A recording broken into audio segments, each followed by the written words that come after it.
They called it the Golden Age, but when the champagne started flowing, old Hollywood turned into something else entirely. Behind the smiles and flashbulbs were parties that spiraled out of control, ending careers, friendships, and sometimes lives. Picture this: secret studio mansions hidden in the Hollywood Hills, jazz bands playing until sunrise, champagne fountains that never ran dry, and scandals born between camera flashes, the kind studios spent millions trying to bury. These weren't just celebrations. They were powder kegs dressed in tuxedos and evening gowns. One wrong moment, one jealous glance, one drink too many, and suddenly the party everyone wanted to attend became the night no one could forget. Some started with laughter and ended in whispers. Others began with toasts and ended with headlines that changed Hollywood forever. A yacht cruise turned into a decades-long mystery. A hotel weekend destroyed the silent era's biggest star. A birthday gala became a political earthquake. And a casual summer evening transformed into one of America's darkest cultural moments. The guest lists read like a who's who of Hollywood legends: Charlie Chaplin, Errol Flynn, Lana Turner, Frank Sinatra, Marilyn Monroe, James Dean. The locations were iconic: the Garden of Allah, the Beverly Hills Hotel, the Trocadero nightclub, Las Vegas showrooms where the Rat Pack ruled. But behind every velvet rope was chaos waiting to happen. Because in old Hollywood, nothing was ever quite what it seemed. The studio system controlled the narrative. Publicists rewrote reality. And parties, those glittering, reckless, unforgettable parties, were where the mask slipped and the truth came crashing through. These are 12 old Hollywood parties that began with glamour and ended in disaster. From mysterious deaths at sea to career-ending scandals, from mob-connected showdowns to tragedies that still haunt us decades later. Each one started the same way, with beautiful people, expensive champagne, and the promise of a perfect night. Each one ended differently, because in Hollywood, the night was always young, until it wasn't. The Hearst Yacht Party, 1924, the death of Thomas Ince. It was supposed to be a birthday celebration. It became Hollywood's most enduring mystery. November 1924. Media mogul William Randolph Hearst invited Hollywood royalty aboard his luxury yacht, the Oneida, for a weekend cruise to San Diego. The guest list sparkled: actress Marion Davies, Hearst's mistress, and a roster of studio friends. Among them was producer Thomas H. Ince, one of the most powerful men in silent film. He'd built studios, launched careers, and helped shape the industry itself. The yacht cut through calm waters. Champagne flowed. Conversation hummed with industry gossip and deal-making. It should have been perfect, but something went wrong. Midway through the voyage, Ince fell violently ill. Press reports initially said he'd suffered from acute indigestion. He was taken ashore, rushed home, and died within days. The official cause: heart failure and angina. A swift cremation followed. No autopsy. Case closed. Except the whispers never stopped. Alternative accounts surfaced almost immediately. Some claimed Ince had been shot. Others suggested a lover's quarrel gone wrong, with Hearst allegedly discovering something about Davies. Witnesses gave conflicting statements. The press, usually under Hearst's control, printed contradictory stories. Decades later, biographers and historians are still untangling the truth from the myth. What we know for certain: a powerful producer boarded that yacht alive and left it dying. The circumstances remain disputed. The silence from Hearst's empire was deafening. And Hollywood learned a valuable lesson about what money and influence could bury. The party ended. The speculation never did. In the fog of that November night, something happened that turned celebration into mystery, and mystery into legend. It was the kind of story that proved old Hollywood's golden surface concealed darker waters underneath. The yacht sailed back to shore, but the truth stayed lost at sea. Fatty Arbuckle's Hotel Party, 1921. Silent comedy meets real-life tragedy. Labor Day weekend, 1921. San Francisco's luxurious St. Francis Hotel. Silent film superstar Roscoe Fatty Arbuckle rented 3 connecting suites for a party after grueling months on set. He was Hollywood's highest-paid comedian, beloved by millions, riding the peak of fame. The party started like any other: music, drinks, laughter echoing through expensive rooms. Friends came and went. Among the guests was a young actress named Virginia Rappe. By all accounts, it was supposed to be a simple celebration, a chance to unwind before heading back to the studios. Then everything fell apart. Rappe fell seriously ill during the party. She was rushed to a hospital, where she died days later from peritonitis. Suddenly, a party weekend became a criminal case. Accusations flew. Prosecutors painted lurid scenarios. The press, already suspicious of Hollywood's wild lifestyle, pounced. Arbuckle faced manslaughter charges in what became the trial of the decade. 3 trials, months of sensational headlines, studio executives panicking. The public watched silent film's biggest star transformed into scandal's biggest target. And when the third jury finally acquitted him, even issuing a rare apology, it didn't matter. His career was finished. Hollywood created morality clauses. Censorship boards gained power. The Hays Code was born from this chaos. One party weekend rewrote the entire industry's moral landscape. But here's the tragedy. Arbuckle was innocent. Court records show it. Medical evidence supported it. Yet his name remains synonymous with scandal rather than the brilliant physical comedy that once made millions laugh. The party that ended his career taught Hollywood a brutal lesson. Perception was reality. Scandal was death. And no amount of talent could survive the wrong headline. In the St. Francis Hotel, the music stopped playing. And when it did, the silence echoed through Hollywood for years. It was the night the Golden Age learned it was vulnerable and started building walls to hide the truth. Thelma Todd's Trocadero Party, 1935. Glamour interrupted by mystery. The Café Trocadero on Sunset Boulevard was Hollywood's jewel in the mid-1930s. Art Deco elegance, A-list guest lists, the kind of nightclub where careers were made over cocktails and deals closed between dance sets. On a glittering night in December 1935, actress Thelma Todd attended a party thrown by the Lupino family. Todd was golden Hollywood royalty, beautiful, successful, beloved. She'd made the transition from silent films to talkies with ease, starring in comedies opposite the Marx Brothers and Laurel and Hardy. That night at the Trocadero, she sparkled in the way only stars could, working the room with charm and laughter. But tension lurked beneath the glamour. Among the guests was Pat DiCicco, Todd's ex-husband, and a Hollywood figure with alleged connections to underworld money. Witnesses later recalled heated words exchanged. Others remembered nothing unusual at all. Accounts vary. The party continued. Todd left sometime after midnight. Days later, her body was discovered in her car in a garage above her restaurant. Carbon monoxide poisoning. The death was ruled accidental by authorities, but the questions never stopped. Was it suicide? An accident? Something darker? DiCicco's reputation, his temper, his connections, all became part of whispered conversations. The garage's location seemed wrong. Details didn't quite fit. And Hollywood, already practiced at covering inconvenient truths, offered few answers. The Trocadero party became the last normal night anyone remembered seeing Thelma Todd alive and carefree. After that, only silence and speculation. What started as another evening among Hollywood's elite ended as one of its most haunting, unsolved mysteries. The champagne had been poured, the music had played, the cameras had flashed. And somewhere between the party's end and the morning light, a star's life ended in a way that still prompts questions 9 decades later. The Trocadero kept hosting parties. But Thelma Todd's name became a cautionary tale about the price of Hollywood glamour and the secrets that never quite stayed buried. The Garden of Allah, where careers went to die, 1930s, 1940s. There was no single disaster at the Garden of Allah. There were dozens, hundreds even, because this wasn't just a hotel. It was Hollywood's most notorious party headquarters, where reputations went to unravel and scandals were practically guaranteed. Actress Alana Zimova opened it in the 1920s, converting her estate into bungalows surrounding a swimming pool shaped like the Black Sea. The opening party reportedly lasted 18 hours. That set the tone for everything that followed. The Garden of Allah became shorthand for excess. Writers, actors, directors, everyone who was anyone stayed there at least once.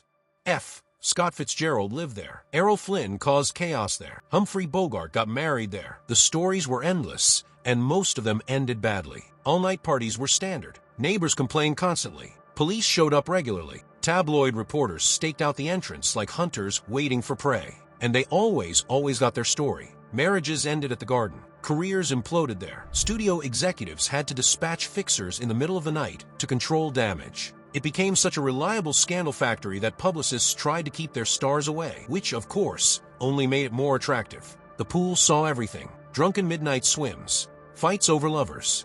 Professional feuds that turned physical. Every bungalow seemed to generate its own drama. The garden's guest registry read like a who's who of Hollywood and also like a catalog of cautionary tales. What made it a disaster wasn't one party. It was the accumulation. Night after night, year after year, the Garden of Allah proved that Hollywood's beautiful people were just as capable of spectacular self-destruction as anyone else.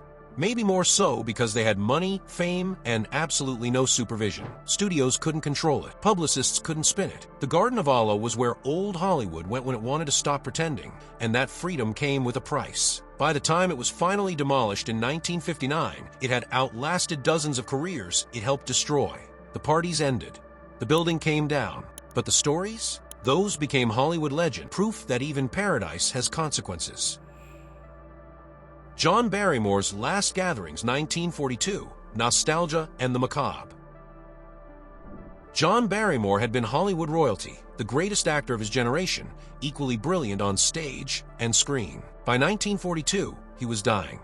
Decades of legendary drinking had destroyed his health. The parties that remained were bittersweet affairs, old friends gathering around a fallen king, trading stories about better days. But even in death, Barrymore couldn't escape being turned into a Hollywood story. When he died in May 1942, the expected funeral arrangements were made. Except then came a story so bizarre it's become Hollywood's most infamous party legend, though whether it actually happened remains disputed. According to long-standing lore, Barrymore's friend Errol Flynn and director Raoul Walsh allegedly bribed an undertaker, borrowed the body, and propped it up in a chair at Flynn's house for one last party. A final drink with their old friend. A macabre send-off. The story was retold in memoirs, repeated in interviews, and became inseparable from Barrymore's mythology. The Barrymore family has consistently denied it. Historians debate whether it's fact or embellished Hollywood tall tale. But true or not, the story reveals something about Golden Age Hollywood. Even death became performance, even grief became spectacle. What's undeniably true is this: Barrymore's actual final years involved parties that were increasingly sad affairs. The sharp wit remained, but the man was fading. Friends watched him deteriorate. Studios stopped calling. The legend survived on memories and past glories. The last gatherings for Barrymore weren't disasters in the traditional sense. They were something more melancholy, celebrations tinged with the knowledge that time was running out, toasts that felt like eulogies, laughter that couldn't quite hide the sadness underneath. And then came the legend, whether real or invented, of a corpse at a party, friends refusing to let go, comedy and tragedy mixing in the most Hollywood way possible. It was the kind of story that could only happen in Hollywood, where even a funeral became folklore, where the line between respect and spectacle blurred beyond recognition, where legends never really died, they just got weirder. Barrymore's career ended not with dignity, but with whispers and disputed accounts and stories too strange not to repeat. The greatest actor of his generation became a punchline in death, proof that in Hollywood, not even the grave was sacred. Lana Turner's Beverly Hills Gatherings, 1958, Glamour meets the underworld. Lana Turner knew how to throw a party. The movie star's Beverly Hills home was elegant, expensive, and always full of Hollywood's best. But in the late 1950s, her gatherings took on a darker edge when she started a relationship with Johnny Stompanato, a man with direct ties to mob boss Mickey Cohen. The parties continued. Laughter, cocktails, the usual Hollywood glamour. But underneath, tension was building. Stompanato was handsome and charming in public, but privately, witnesses later reported, he could be controlling and violent. Turner's friends worried. Her daughter Cheryl watched the relationship with growing alarm. Hollywood whispered. Everyone knew about Stompanato's connections. Everyone knew this was trouble, but nobody could stop what was coming. Good Friday, April 4th, 1958. No party this time, just a fight that escalated too far. The details remained disputed, but the outcome was definitive. Stompanato was dead, stabbed in Turner's bedroom. Cheryl, then 14, was present. The inquest ruled justifiable homicide, a daughter protecting her mother. The scandal exploded across every front page in America. Turner's elegant home, the site of so many glamorous gatherings, became a crime scene. The parties she'd hosted became evidence of a lifestyle that brought danger through the front door. Mob boss Mickey Cohen publicly grieved. Reporters camped outside. The trial dominated headlines for weeks. Turner survived professionally, though barely. She'd learned the hardest lesson. Hollywood glamour could only insulate you from reality for so long. Eventually, the wrong guest at the wrong party brought consequences no publicist could spin away. The Beverly Hills parties never quite recovered their sparkle. Turner continued acting, but the shadow of that night followed her forever. Every gathering after April 4th carried a different weight. The champagne tasted different. The laughter sounded hollow. What had been a home became a monument to what happens when Hollywood glamour collides with real danger. When the underworld crashes a movie star's party. When violence invades the carefully constructed fantasy. The lights still shone. The parties technically continued, but everyone who walked through Turner's door afterward knew what had happened there. Some disasters you can't redecorate around. Some nights change everything. Hollywood learned again. Not all guests are equal. Some bring chaos disguised as charm. And sometimes the price of a relationship is paid in headlines that never fade. Errol Flynn's Mulholland Farm blowouts, 1930s, 1940s, the wildest parties in town. If you wanted wild, you went to Errol Flynn's. The swashbuckling star lived life at maximum speed, and his hilltop estate, Mulholland Farm, was legendary for parties that made other Hollywood gatherings look tame by comparison. Flynn didn't just host parties. He created chaos, deliberately and joyfully. His mansion became famous for all-night rapes that involved every vice Hollywood could offer. Magazine pieces documented the mayhem. Neighbors complained constantly. Police showed up regularly. Flynn seemed to enjoy the notoriety as much as the parties themselves. The stories piled up like empty champagne bottles, secret rooms, two-way mirrors, a home built for scandal and designed for excess. Guests ranged from Hollywood A-listers to questionable characters Flynn collected like souvenirs. The mix was volatile and deliberate. Flynn wanted unpredictability. He got it. Legal troubles followed naturally. Arrests happened. Trials occurred. Flynn's reputation, already built on rebellious charm, became synonymous with living without limits. But there were consequences beyond headlines. Careers got damaged by association. Marriages ended. Friendships imploded when the party got too wild. What made Flynn's parties disasters wasn't one specific night. It was the accumulation, the steady erosion of boundaries. The way excess became expectation, then became dangerous. The parties that started as fun gradually revealed something darker underneath. A man who couldn't or wouldn't stop, who needed bigger thrills, who confused recklessness with freedom. Biographers later described Mulholland Farm as a perfect metaphor for Flynn himself. Beautiful on the surface, chaotic underneath, designed for pleasure but engineered for self-destruction. The parties reflected the man, charming, wild, ultimately unsustainable. Studios worried. Publicists worked overtime. Flynn's career survived on raw charisma and box office appeal, but the parties kept generating problems. Every gathering was another gamble. Every night risked the morning's headlines. The mansion eventually changed hands. New owners tried to erase its reputation, but Mulholland Farm remained a Hollywood landmark, proof that some parties were too wild to forget, that some hosts created chaos that outlived them. Flynn's parties taught Hollywood an uncomfortable truth. Freedom without limits isn't liberation. It's just a slower kind of disaster. One drink, one night, one party at a time. The music played loud enough to drown out the warning signs, until suddenly it couldn't anymore. The Rebel Without a Cause celebrations, 1955, joy shadowed by fate.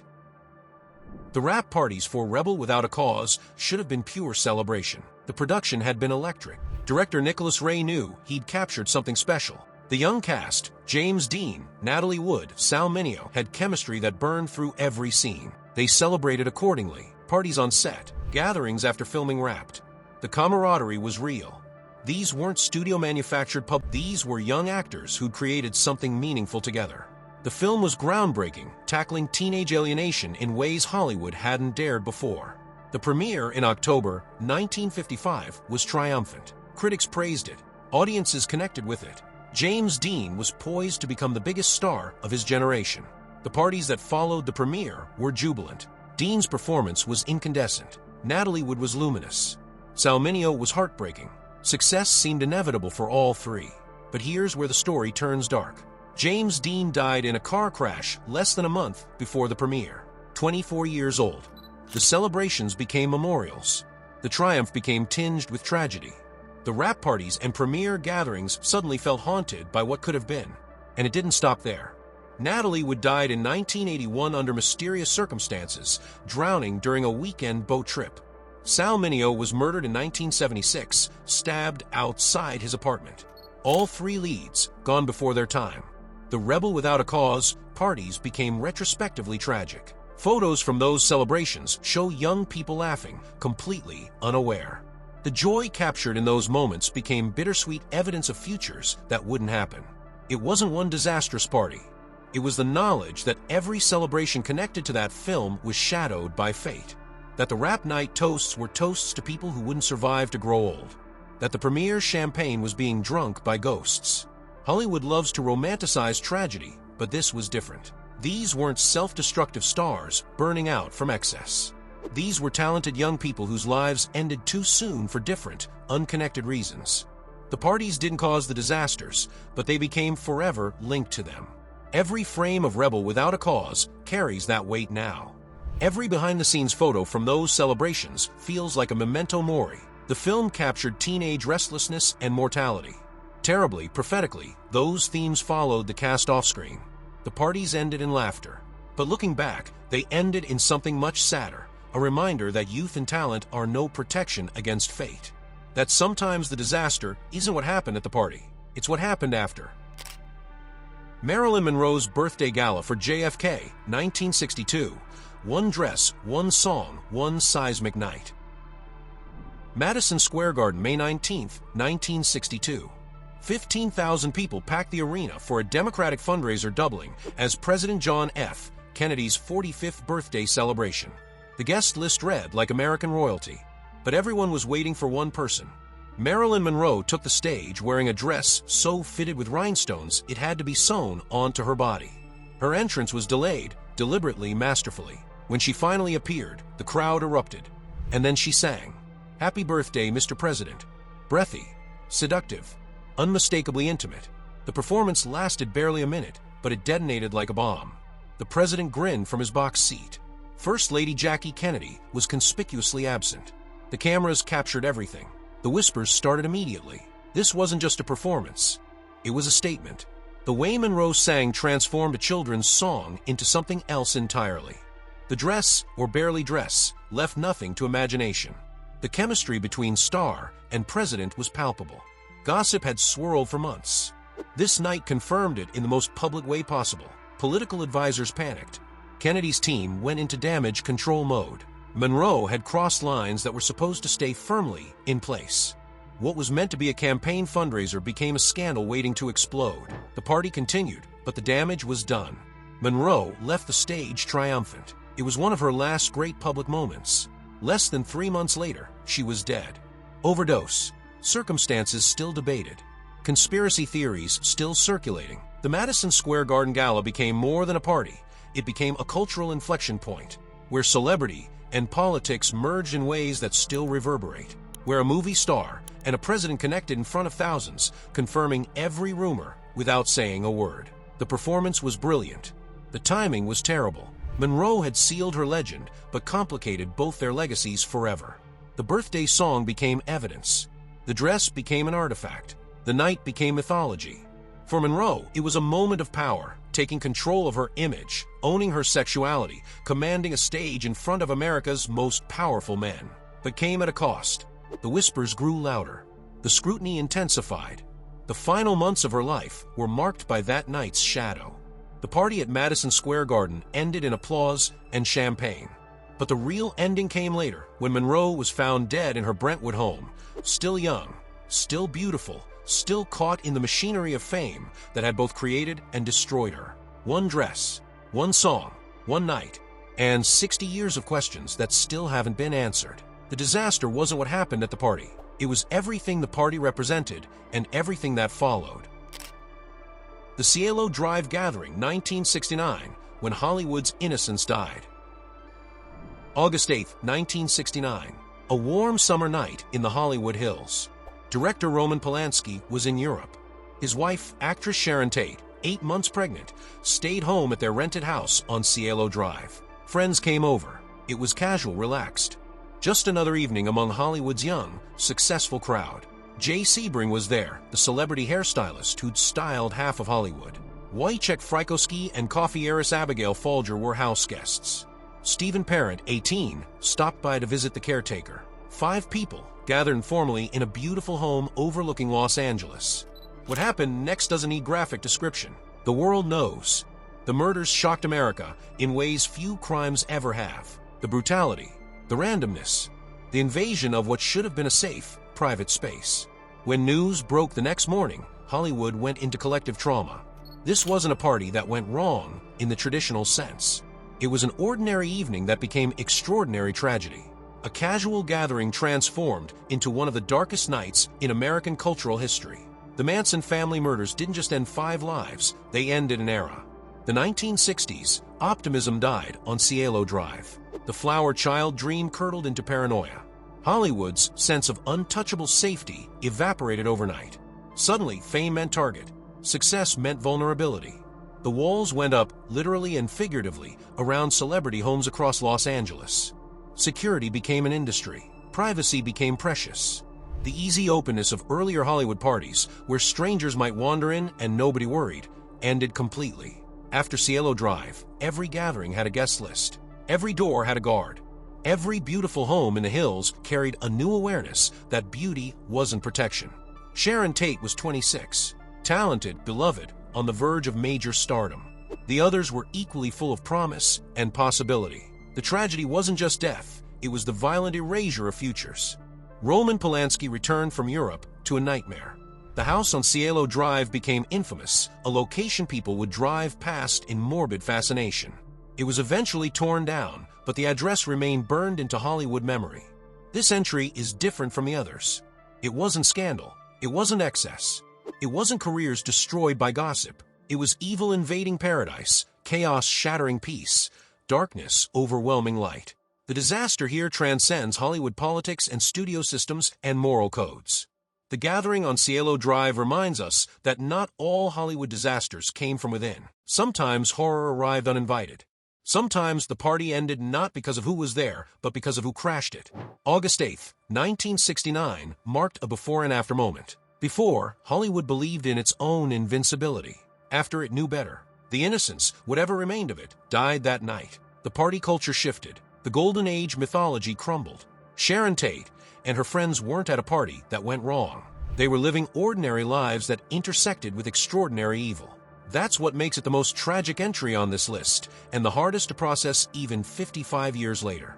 Hollywood never forgot that night. It couldn't. Every security gate, every privacy wall, every guarded estate in the hills exists partly because of what happened on Cielo Drive. The disaster taught Hollywood that glamour offers no protection. That fame can make you a target. That sometimes there's no lesson to learn except the world can be terribly, randomly cruel. The Rat Pack's Las Vegas Nights, 1950s, 1960s, when the party had a price.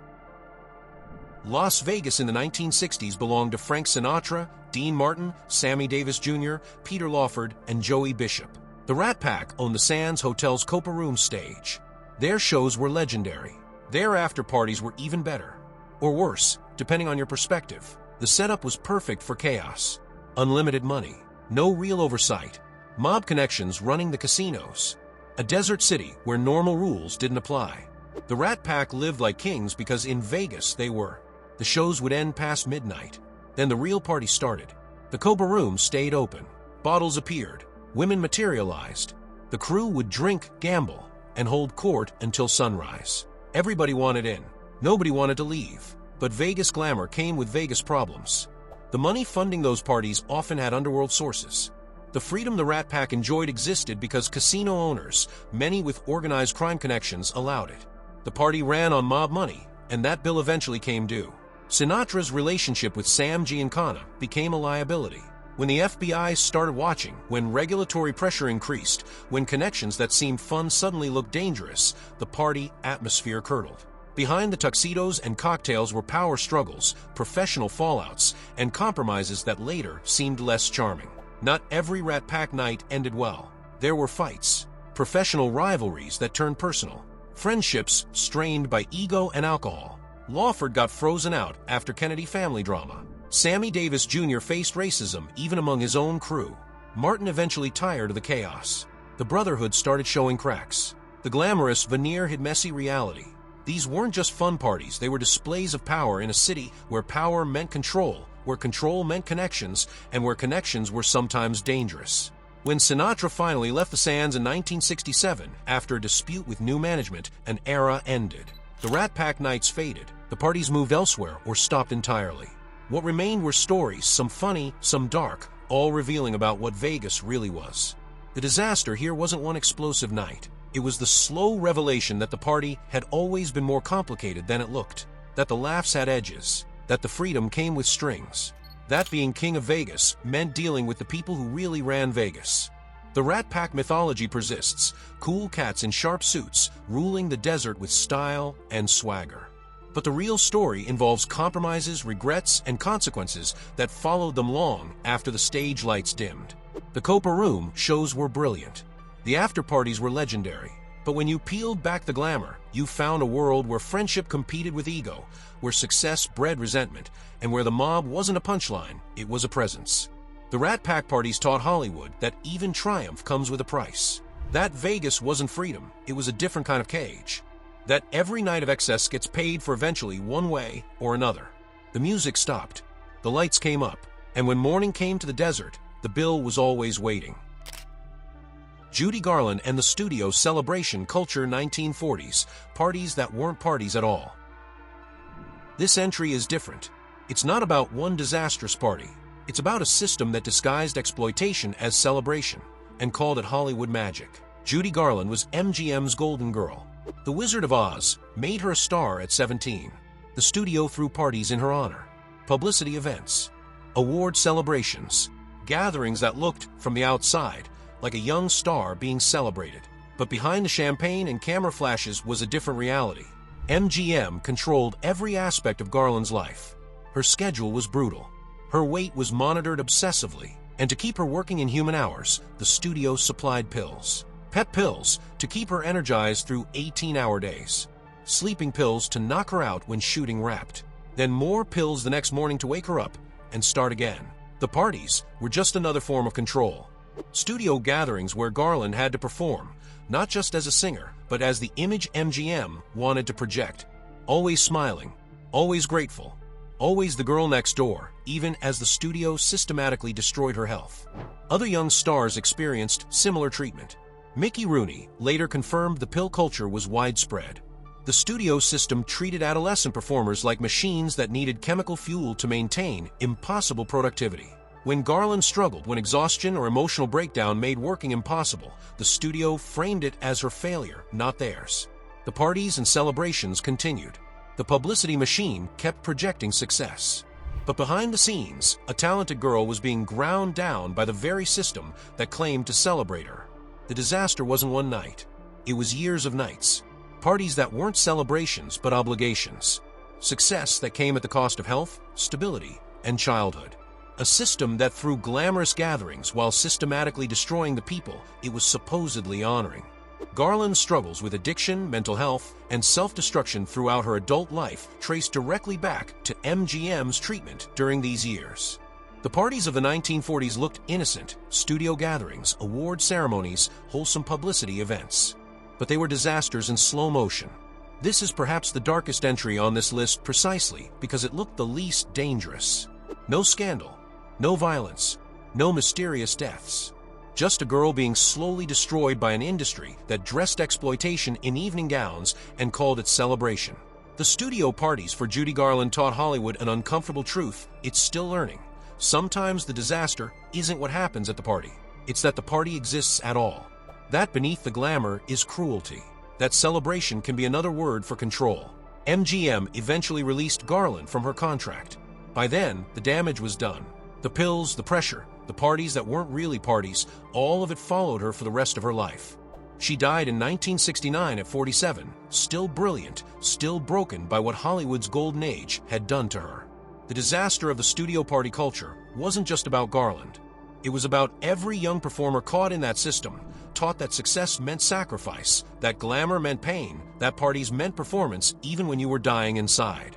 The champagne still flowed, the cameras still flashed, the studios still threw celebrations.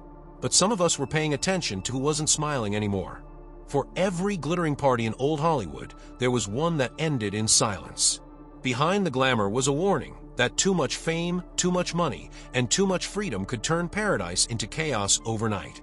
These 12 parties started the same way. Beautiful people in beautiful rooms, drinking expensive champagne, believing the night would last forever. They ended differently, in mystery, scandal, tragedy, or slow-motion destruction. But they all ended. Some disasters were immediate. A death on a yacht, a hotel weekend that became a trial, a birthday gala that detonated political careers.